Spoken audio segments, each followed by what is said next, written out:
నమస్తే welcome to our channel నేను పద్మిని ప్రసమంత్ పాటు senior journalist and political analyst ఏమంది రామారావు గారు ఉన్నారు మాట్లాడదాం సార్ నమస్తే సార్ నమస్తే అమ్మా సార్ వైసీపీ అధికారంలో ఉన్నప్పుడు జగన్ గారు సినిమా వాళ్ళకి సంబంధించినటువంటి ఇబ్బందుల గురించి సినిమా స్టార్స్ అందరూ కూడా వెళ్ళటం ప్రత్యేకించి చిరంజీవి గారు చేతులు జోడించి ఆయన్ని కొన్ని అభ్యర్థనలు చేయటం అనేది నెట్టింట ఎంత వైరల్ అయిందో మన అందరికీ తెలిసిందే ఇప్పుడు కూడా ఆ వీడియోలు తెగ వైరల్ అవుతున్నాయి ట్రోల్ చేస్తూ ఉన్నారు అయితే ఇదే ధోరణి ఆయన నాన్నగారు వైఎస్ఆర్ గారు కూడా చేశారు అంటూ ఇప్పుడు మురళీమోహన్ గారు చేసినటువంటి కమెంట్స్ నెట్టింట వైరల్ గా మారుతున్నాయి సార్ వాళ్ళు కూడా అప్పట్లో చెన్నై నుంచి హైదరాబాద్ కి మొత్తం మన ఇండస్ట్రీ మకాం మార్చినప్పుడు బిల్డింగ్ ఉండాలి యూనియన్ కి అని చెప్పి దానికి సంబంధించినటువంటి స్థలం కావాలి అని చెప్పి మురళీమోహన్ గారు తర్వాత ఎన్టీఆర్ గారు ఏఎన్ఆర్ గారు అందరూ వెళ్తే పెద్ద రియల్ ఎస్టేట్ దాదా లాంటి వాడు మురళీమోహనే మీ వెనకాల ఉండగా మేమెందుకు ఇవ్వాలి అని చెప్పి ఆయన అనటం ఇట్లా రకరకాల కోణాల్లో మురళీమోహన్ గారు మాట్లాడటం జరిగింది అసలు అప్పట్లో ఇది ఎంతవరకు నిజం సార్ ఇది జరిగిందా ఇది మురళీమోహన్ గారు చెప్పింది అక్షరాల నిజం అమ్మ అదేంటంటే ఇండస్ట్రీ నుంచి వచ్చినప్పుడు వీళ్ళు మురళీమోహన్ గారు ప్రభాకర్ రెడ్డి గారు సారథి అని ఒక ఆయన ఉండేవారు చచ్చిపోయాడు ఆయన ఊరిలో చచ్చిపోయాడు అంటే కృష్ణరాజు ఇంట్లో ఎప్పుడు ఉంటుండేవాడు కథలు వీటిలో చర్చల్లో పార్టిసిపేట్ చేస్తుండేవాడు కృష్ణరాజు తమ్ముడు సారథి అంతా కలిసి అయితే ఇక్కడ ఏమైందంటే అతను ఇండస్ట్రీ వేరయ్యి ఇక్కడ తరలి వచ్చినప్పుడే సరైనటువంటి పంచాయతీ జరగలేదు స్థలాలు ఆర్టిస్టులకు ఏమి ఇస్తారు టెక్నీషియన్స్కి ఏమి ఇస్తారు ఎక్కడ ఇస్తారు స్టూడియోలకి ఎవరెవరు అర్హులు వాళ్ళకి ఇచ్చారా లేదా ఇట్లాంటి వివరంగా లేకుండా మామూలు మొదటిసారిగా నాగేశ్వరరావు గారు వచ్చి స్టూడియో పెట్టేయడం అంతకుముందు భాగ్యనగర స్టూడియో ఉండేది తర్వాత సారథి స్టూడియో ఉండేది ఈ రెండే అఫీషియల్ గా ఉండే రామకృష్ణ స్టూడియో తర్వాత రామకృష్ణ స్టూడియో ఎన్టీ రామారావు గారికి స్థలం ఇచ్చిన తర్వాత నాచారంలో అప్పుడు వచ్చింది రామకృష్ణ స్టూడియో తర్వాత అక్కడ ఆ సెంటర్ లో కూడా ఒక చిన్న ప్లేస్ ఇచ్చారు అంటే వీళ్ళకి అప్పుడు స్థలాలు అంటే వాల్యూ తెలియదు మీకు ఎంత కావాలన్నా ఒక 20 ఎకరాలు చాలు అంతే ఒక 5 ఎకరాలు చాలు ఇలా అనుకున్నారు కానీ అప్పుడు స్థలం కూడా ఉండేది స్థలం ఉండేది స్థలం వాల్యూ తెలియదు అంటున్నాను నేను వాల్యూ అంటే ఇప్పుడు వేళ స్థలం ఇచ్చినప్పుడు కూడా ఈ రాళ్ళు పగలు కొట్టేసరికి మన సంత అయిపోద్ది అదే కదా వచ్చిన జగ్గాకు ఒక 50 ఎకరాలు తీసుకోమని చెప్పారు అనుకోండి ఈ లక్షల్లో వీడికి పరుపుతున్నట్టయితే ఆ రాళ్ళు ఏం కొడతారు ఇలాంటి ఆలోచనలు ఉండేవి దానివల్ల ఏమైందంటే ప్రాపర్ ప్లానింగ్ తో ఇండస్ట్రీ ఇక్కడికి రావడం జరగలేదు జరిగిన తర్వాత ఏదో ఇచ్చిన వాళ్ళు ఇప్పుడు మురళీమోహన్ గారు లాంటి వాళ్ళు ఈజీగా స్టూడియో కట్టవచ్చు అంటే శాశ్వతంగా ఆయన పేరు ఉండిపోయేది మాట వాళ్ళకి ఏం కావాలో వాళ్ళు తెలియని పరిస్థితి ఈ మురళీమోహన్ గారి కంటే నాకు మంచి ఆత్మీయులు వారి గురించి అంటే చాలా నిక్కచ్చిగా మాట్లాడతారు ఆ మాట్లాడే మాట ఏదో మృదువుగా ఉంటుంది అయితే ఇక్కడ ఈ తెలుగుదేశం పార్టీలో ఉండడం వల్ల ఆయనకి ఎంత మేలు జరిగిందో అంత అపకారం కూడా జరిగింది అది వేరేసారి చెప్తాను నేను అంటే మంచి జరిగింది ఇక అనుకోకుండా కొంచెం వాళ్ళ వల్ల ఈయన కొంచెం మనస్తాపం కలిగిన సందర్భాలు కూడా ఉన్నాయి ఆ తర్వాత తీసుకొద్దాం ఇక్కడ ఏంటంటే అక్కడ వైఎస్ఆర్కి మొదటి నుంచి ఏమిటంటే సినిమా ఫీల్డ్ అంటే ఎన్టీ రామారావు గారికి సంబంధించింది ఎన్టీ రామారావు గారు శారద గారు జయప్రద గారు రావు గోపాలరావు సత్యనారాయణ మోహన్ బాబు మురళీమోహన్ గారు వీళ్ళంతా అంటే వీళ్ళంతా ఉంది కదా ఎన్టీ రామారావు గారు పక్కన ఎప్పుడు 20 మంది ఉండేవాళ్ళు వాళ్ళకి మనం ఎందుకు సహాయం చేయాలి తెలుగుదేశం వాళ్ళకి అనేటువంటి దృష్టి ఎప్పుడు ఉండేది మాట అందువల్ల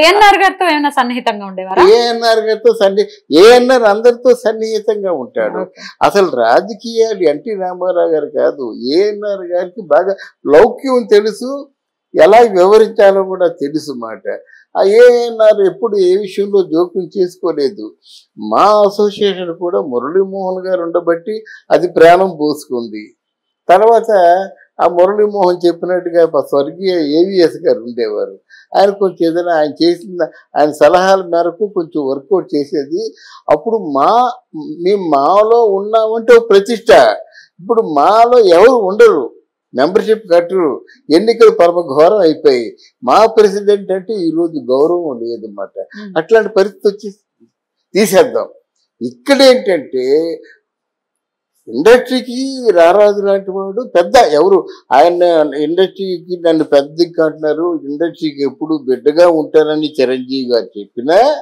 మా దృష్టిలో ఇండస్ట్రీలో పెద్ద ఆయనే కదా.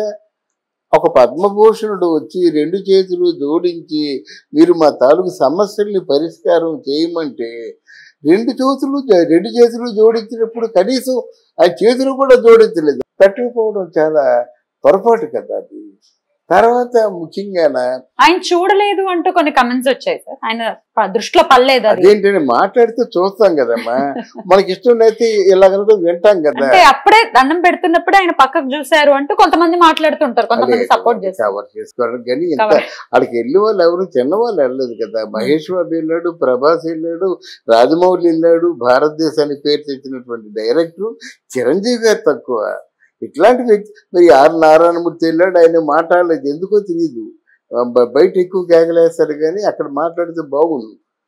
తర్వాత ఏంటంటే చిరంజీవి గారే చాలా రిక్వెస్టింగ్, జెంటిల్మెన్ లాగా. అలాంటి వాళ్ళే జెంటిల్మెన్ అంటమాట. అవతల వాళ్ళ తాలూకు నిరాశపరుస్తున్నప్పుడు కూడా ఎక్కడ అది ముఖంలో కనబడనీయకుండా తన ఎందుకు వచ్చాడో ఆ విషయాన్ని కరెక్ట్గా ఆవిష్కరించారు. ఫలితం 0. ఆయన దృష్టి ఏంటంటే ఎలాగైనా సినిమా వాళ్ళందరినీ పాదాక్రాంతం చేసుకుందాం, ఆ దృష్టి తప్పు. ఇప్పుడు ఎవరు డబ్బుకి కూడా రారమ్మా, మనసుతో గెలుచుకోవాలి. కానీ సినిమా వాళ్ళు పాదాక్రాంతం చేస్తే సినిమా వాళ్ళకి ఏమవసరం ఇంకోలా అంటారన్నమాట. కనుక ఆయన ఇంటెన్షన్ తప్పు. నన్ను ప్రేమించలేమని గుండు బాదుకుంటే ఎలాగవుతుంది? మాకు మనసులో మీ తాలూకు చర్యలు చేష్టలు మీ కార్యాచరణ చూసిన తర్వాత మీతో మాట్లాడదాం అనిపించాలి. జరిగిందన్నమాట. అంటే ఇండస్ట్రీకి ఎవరు ఎప్పుడు ఏ సహాయాలు తీసుకోవటం లేదమ్మా, ఇవ్వటం లేదు ఇండస్ట్రీకి మాట. ఒకసారి వైఎస్ఆర్ గారి పాయింట్ ఆఫ్ వ్యూ నుంచి ఒక్కసారి మాట్లాడదాం సార్. అప్పుడున్నటువంటి నిజంగానే మాట్లాడుకుంటే మురళీమోహన్ గారికి సంబంధించి ల్యాండ్ కి సంబంధించి ఆయనకు ఉన్నటువంటి ల్యాండ్ బ్యాంక్ ఎవరికి లేదు, శోభన్ బాబు గారి తర్వాత ఆయనకి ఉంది అనేది జగమెరిగిన సత్యం. అలాగే అందరూ కూడా బల్కుని చేయకుండా ఎందుకు గవర్నమెంట్ దగ్గరకు వెళ్తారు? అలా కాదమ్మా, ఆ వృత్తి వేరమ్మా. వృత్తి వేరు, ప్రవృత్తి వేరు. మురళీమోహన్ గారిని జెంటిల్మెన్ గా చూస్తాను, ఒకటి చూస్తాం. రెండోది నటుడిగా కన్సిడర్ చేయనియండి, లేకపోతే నిర్మాతగా కన్సిడర్ చేయండి. నిర్మాతగా తన కష్టాలు అడ్డానికి వెళ్ళినప్పుడు ఇది తీరే సమస్య కాదా అని చెప్పాలి, తీరుస్తామని చెప్పాలి. ఏది కాకుండా వంకరదన్నం పెట్టి పంపించడం ఎవరికి మంచిది కాదు. అందరూ నేను అన్నది ఏంటంటే అందరూ తలకో చెయ్యి వేసుకుని ఎవరికి వాళ్ళ ఇండస్ట్రీయే కాబట్టి వాళ్ళే ఎందుకు డెవలప్ చేసుకోలేదు, ఎందుకు గవర్నమెంట్ మీద ఆధారపడ్డారు అనేది ప్రశ్న. మీకు సజ్జ భూములు ఏమున్నాయో వాళ్ళు తెలుసమ్మా. ఇప్పుడు అంతకుముందు జర్నలిస్టులు భూములు ఉన్నాయి, రోడ్డు మధ్యలో ఉన్నాయి కనుక జర్నలిస్టులు భూములు వచ్చాయి. ఇప్పుడు ఏం చేస్తారు, ఊరి కోసం చివరిలో ఎక్కడో భూములు ఉంటే అవి తీసుకుంటే ఈరోజు బాగుండేది. అప్పుడు ఎక్కడో ఊరి చివరిలో చిత్రపురి కాలనీ ఉంది కదా, నానక్రమ్ కూడా వెళ్ళే దారిలో అక్కడ ఫ్లాట్లు ఇచ్చారు, ఎవరు తీసుకోలేదు. ఆ కాలనీలో ఆ సారథి ప్రభాకర్ రెడ్డి పాపం ఎంత కష్టపడ్డారు. అందరూ ఎన్ఆర్ఐసే ఉంటున్నారు అన్నమాట. అలా కాకుండా ఒక స్థలాన్ని ఎంపిక చేసుకొని దాన్ని కన్సిడర్ చేసినట్టు సంబంధిత రాజకీయ నాయకుడు అప్పుడు బాగుంటుంది అన్నమాట. నీ దగ్గర డబ్బు ఉంది నువ్వు ఇవ్వచ్చు కదా, నీ దగ్గర భూమి ఉంది నువ్వు ఇవ్వచ్చు కదా అనేది కరెక్ట్ కాదు. ఇదంటే వాళ్ళంతా మొత్తం టోటల్ ఆర్టిస్టులు అందరికీ ప్రయోజనం చేకూరాలి. అలాగే టోటల్ అందరూ సన్నకారు సాంకేతిక నిపుణులందరికీ కూడా ప్రయోజనాలు చేకూరాలన్నమాట. వీరికి ఉండాలి ముందు. ఇప్పుడు ఆ తర్వాత ఏంటంటే స్టూడియోలు కానీ ఎక్విప్మెంట్ కానీ కొన్ని ఉంటాయి కదా, రికార్డింగ్ స్టూడియోలు కానీ ఇవన్నీ ఉంటే డెవలప్మెంట్ లా కనిపిస్తుంది అన్నమాట. ఎక్కడేసిన గొంగలు అక్కడే ఉన్నట్టుగా ఉంది మన హైదరాబాద్ లో. ఎప్పటికి కూడా కరెక్ట్ అయినటువంటి షేర్స్ ఒక రామోజీ ఏ స్టూడియో బాగుంది చెప్పండి, ఇవన్నీ డెవలప్ చేసుకోవాల్సి ఉంది. మనం టికెట్ రేట్ అంటే టికెట్ రేట్లు అలాగే ఉన్నాయి. ఏదో పవన్ కళ్యాణ్ గారు వచ్చారు కనుక చంద్రబాబు నాయుడు అందరి మాట వింటాడు కాబట్టి ఏదో టికెట్లు ఇప్పుడు కొంచెం ఏదో బతికి బట్ట కడుతున్నాయి అన్నమాట. అది అంటే మురళీమోహన్ గారు చెప్పింది నిజమే. మరి దీనికోసం హూ బేర్స్ ది క్యాట్, ఎవరు పిల్లి మెడలో గంట కడతారు పచ్చగా ఉండాలమ్మా పరిశ్రమ. ఇప్పుడు నువ్వు ఎలా ఉండకూడదు కదా, అది రాంగ్ దారిలో వెళ్తుంది. ఎప్పుడైనా సరే మురళీమోహన్ గారు కలిస్తే చెప్పాలి. ఎందుకంటే పెద్ద సినిమాలు తీసినప్పుడు ఒక 4 సినిమాలు తీస్తున్నారు, 4-5 ఎంత 20 అంటే 2000 కోట్లు అయిపోతుంది. ఆ 2000 కోట్లతోని ఉన్నటువంటి ఆ సాంకేతిక నిపుణులు ఆ టీము అదే పని చేస్తుంది, మిగతా వాళ్ళకి పనులు లేవు కదా. మరి చిన్న సాంకేతిక నిపుణులు అక్కడి నుంచి వచ్చేసారు, బతకాలంటే ఎలాగా?